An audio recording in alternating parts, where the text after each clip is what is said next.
Now that you've determined what appropriate equity split to have in the company, and you've determined what equity model to implement, how do you move on and define what roles and responsibilities you would have in the company? Yes, it's easier for someone contributing sweat equity to have his roles and responsibilities identified. But what if you're bringing cash? What if you're bringing IP? Are they going to be the only contributions to the company? Are you going to sit down on your high table, bring money, and then stay from your high table and dictate what should happen on the ground or what should happen in the field that is your startup? You can see that that's already a source for conflict, and nobody wants that. So how do you define your roles in the company? The first step to defining your role and responsibility in the company is who owns what. Okay, this is an aside, but a common thread in this entire video. No, hold on. This is an aside, but a common thread in this entire conversation. No, not entire in this conversation. Hold on. This is an aside, but a common thread in this conversation are the questions. You need to ask the right questions to get the true answers to things. But anyways, like I said, this is an aside. Back to the topic at hand, which is how to define your roles and responsibility. The first thing is to ask who owns what. Yes, you brought cash. Yes, you're bringing your sweat equity. Yes, you're bringing intellectual property. But what do you really own in the company, aka your equity split and the equity model that you do? Once you're able to figure out who owns what, it makes your definition of your responsibilities much easier to do. The second question is, what will you do? What is your role? What are you doing? What should I expect of you? What will you handle and what should I handle? By the time you define, oh, okay, person A is the technical officer. She is going to handle the back end. All of the products, all of the technological products, from the servers to the software to the, the UI UX, so everything that has to do with the technology, the product itself is handled by that person. I will make sure that the product runs the way we have envisioned it to.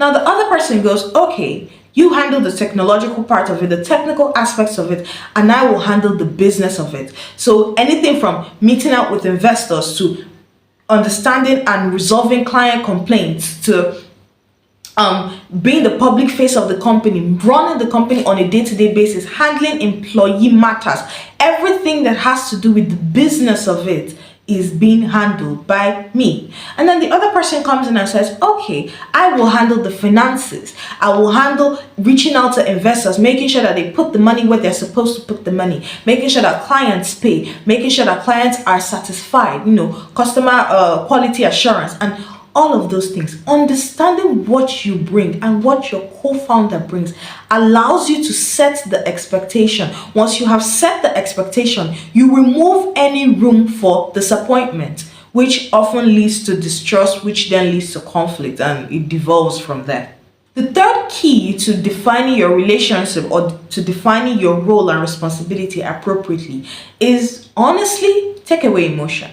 At least in the beginning, look at it logically. What can you logically contribute to the company? Not, oh, I have the potential for XYZ, or my co-founder has this network somewhere and he can maybe, possibly, probably utilize. We don't need probabilities now. We need logic. We need, what can I expect from you? Because when you know what to expect, again, it removes disappointment. But when I don't know what to expect from you, and then I have these assumptions that you will do this and you in reality don't do them, I'm disappointed, and then I start to mistrust you, and then you get the jig.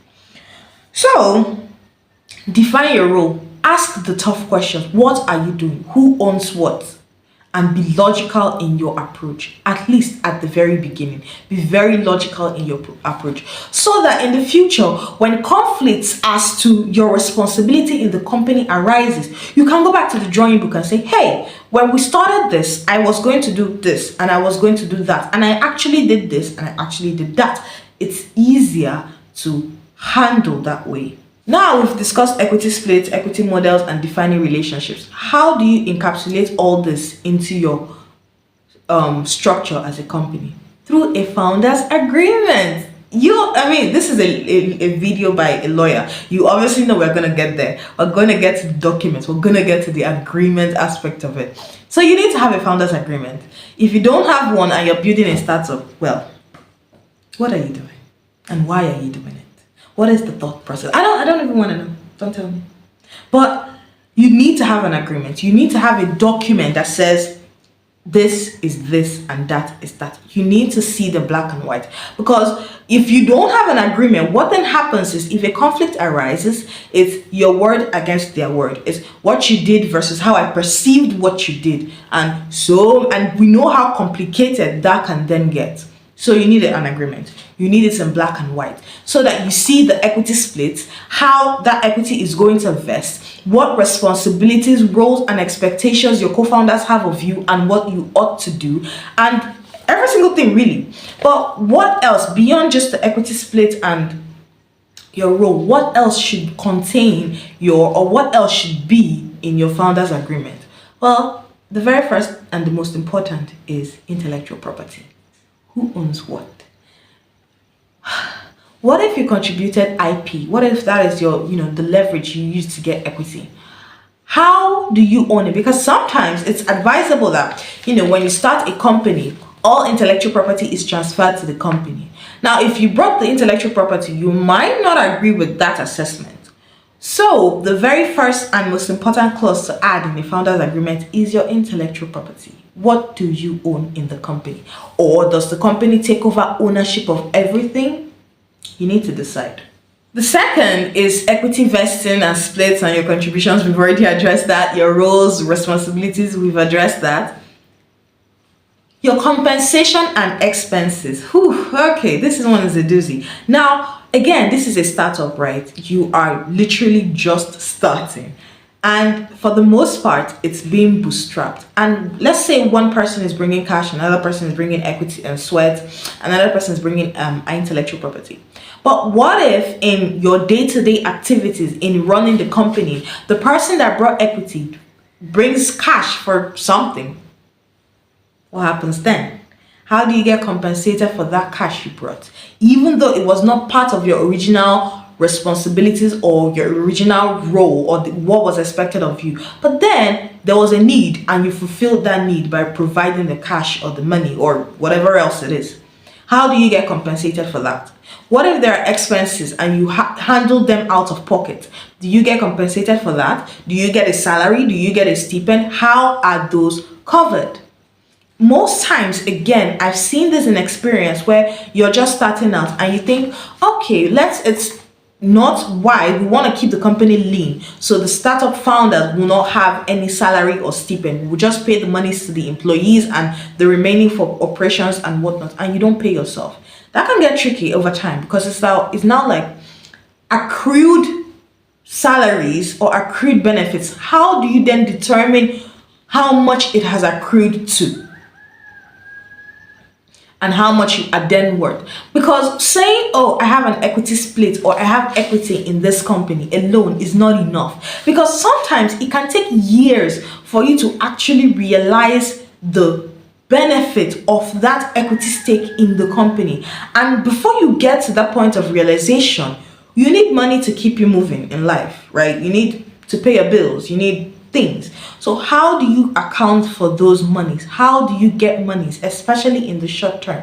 Therefore, I always advise my startup founders to have a stipend. It must not be a full-on salary, but at least have a stipend that covers most of the out-of-pocket expenses, or at least accounts for your personal living expenses. It's easier to manage, and then the situation or the issue of, oh, someone took money out of the company's pocket significantly reduces. Another very crucial term in a founder's agreement is share transfer and exit. Some people want to have a legacy business, a business they can pass on to their children and their children's children, like a generational thing. Others want something they can grow to a point where it's profitable enough to be bought by another company, or a IPOs, or there's some other kind of exit plan that they have in mind.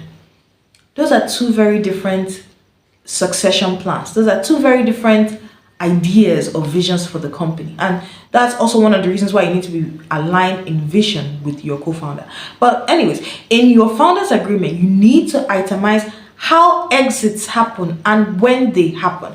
I've seen this trend happen where the startup gets a cash injection from an investment or an investor, and all of a sudden one founder wants to leave.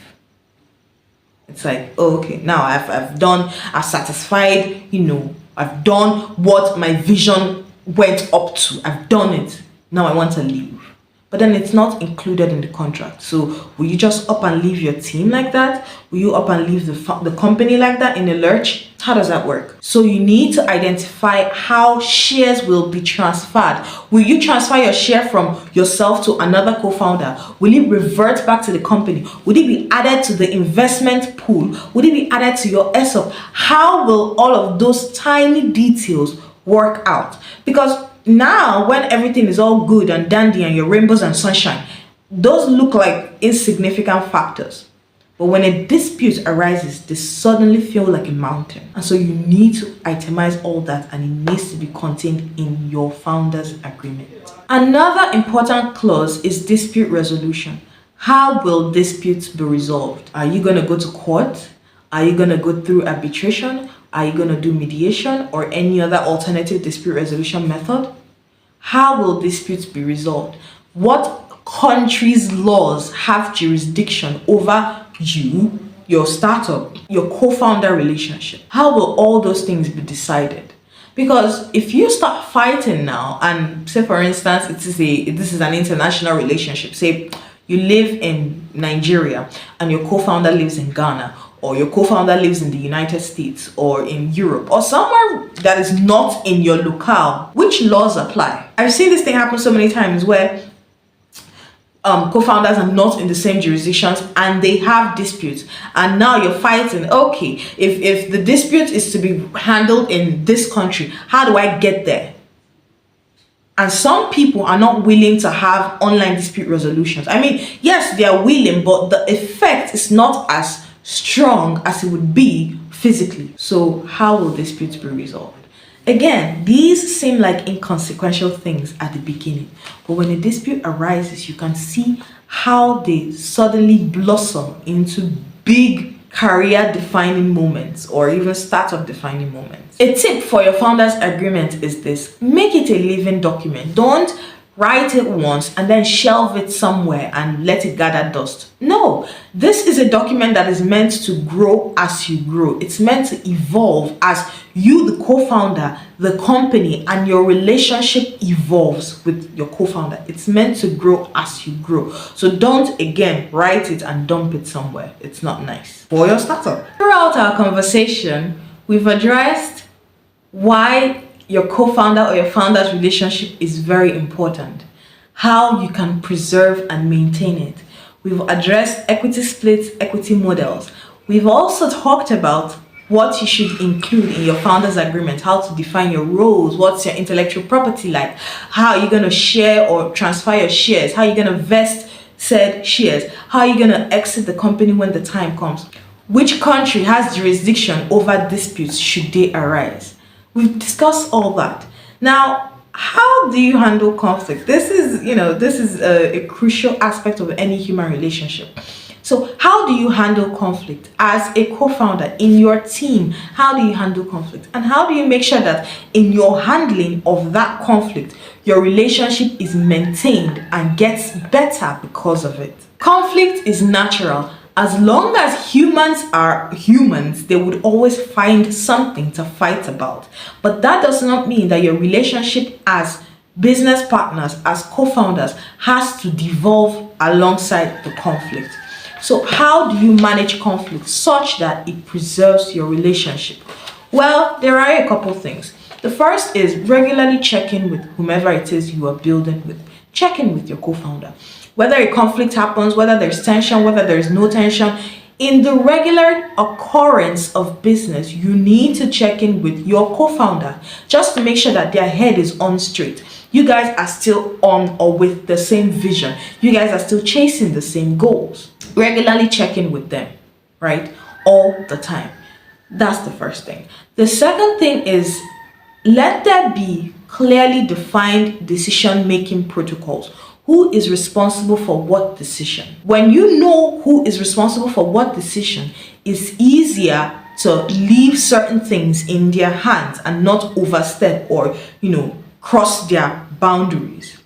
The third and most critical thing is be empathetic. In your communication with your founder, your co-founder, even in your relation with them, be empathetic. Life happens. People are at different stages of life at different points in time. So you need to be empathetic to your co-founder. And with empathy comes respect. No matter what stage of life they're at, no matter what they're going through or what they contribute or are not contributing, so far as they are your co-founders, you need to treat them with a certain level of respect. Because when they see you, they see the company. When they see them, they see the company. And if you don't respect them, they know. If you don't like them, they know. Energy is transferable. People can feel when you like or dislike them, or sometimes when you have some hidden agendas about them. Sometimes they can feel it if they're discerning like that. So you need to not only be empathetic, not only respect the boundaries of your co-founder, you also need to respect their person. You need to respect their person. Respect is the bedrock of any relationship, whether it's romantic or business or familial. It's the bedrock of any relationship. And where there is no respect, you find that relationship quickly devolves into something else. So you need to respect them. Fifth is you need to learn how to listen. Most people listen to reply, or they listen to react. They don't necessarily listen to understand the verbal and non-verbal communications that the other person is speaking. And you need to learn to listen. Listen beyond what is said. Read between the lines. Because, and it's true for everybody, whether it's a business or not, people judge themselves based on the intention they had when they made that decision. But the recipient of whatever action that resulted in judges based on the action itself. They don't see even onto the intention or the circumstances that caused that decision. They only see the action and how it affected them. And so you need to learn to read between the lines. Listen to what your co-founder is saying, to their verbal and non-verbal cues. More often than not, you'll find out more from the non-verbal cues than you would from the verbal. So learn to listen, learn to be empathetic, be respectful, have clear decision-making protocols, have regular check-ins with your co-founder. Once you do these things, you find that even though conflict and tension will inevitably happen, it's at least not as bad as it would have been if these factors were not there. Now, if a conflict does happen, which it will inevitably, how do you resolve it? The truth of the matter is, there is no one-size-fits-all solution to a founder's dispute. There isn't. But I will tell you what I tell my startup clients, and that is, use what you agreed on. When you started the relationship, there were some things that you agreed on, and hopefully they were encapsulated in a founder's agreement. Use it. It's there for a reason. This is the reason. So use it. If you want to exit the company, if you want to stay for the long haul, whatever it is you want to do, use what you agreed on. Honor the process. If the company says this is how share transfers will work, this is how exits will work, you have to honor the process. You have to honor it. It doesn't matter what you're feeling or not feeling. You have to honor the process. Once you use what you agreed on, you honor the process. The next is to respect the person, regardless of whatever decision they end up making. Respect the person, so that even if your business relationship or the business devolves, your relationship does not have to. Your respect does not have to. Your integrity does not have to be dragged across the mud as well. So that if the person decides to exit the company 5 years down the line, or after hurts have been healed and wounds have scabbed over, you can reconnect again and build something transformational from that reconnection. So that you don't just go around cutting off bridges. You don't do that. And so if you respect the person, it makes it easier for you to empathize with whatever it is they decided with, whether or not you are okay with it. At the end of the day, you'll find that a company, a product, an innovation is not built on mechanics alone. It's built on the relationship that people had and have. And so as a startup, you are the center. Founders, you are the center. I'm speaking directly to founders now. You are the center. Things fall apart because the center does not hold. So you have to hold. As the center, you have to hold. And these are, from my legal perspective and from my numerous experience with many clients, many startups, many founders that transition from entrepreneurs to founders, and even seasoned startups, this video is a compilation of my years of experience with them. And so therefore, guys, if you found it helpful, if you found it valuable, if it even gave you a fresh perspective into your relationship with your co-founder, then please like this video. Please like it. When you like it, the video gets shared to more amazing people such as yourself that will learn from it and will find it valuable as well. Because my job is to teach you or to help you understand the legal aspects of your technology and to have them operationalize them, if that's a word, in your business. Because the smoother your business runs, the better for the world and the better for you and the better for me as a lawyer. I will feel proud that my video helped you out. So please don't forget to like this video so that it can be shared, like I said, to more amazing people like yourself. Are you currently a founder that is undergoing a restructure in your company, or you're even trying to figure out how to manage the relationship with your co-founder? Please say so in the comments and I would help you out, because that's why I'm here. Anyway, guys, that's all for today. Until next time, bye.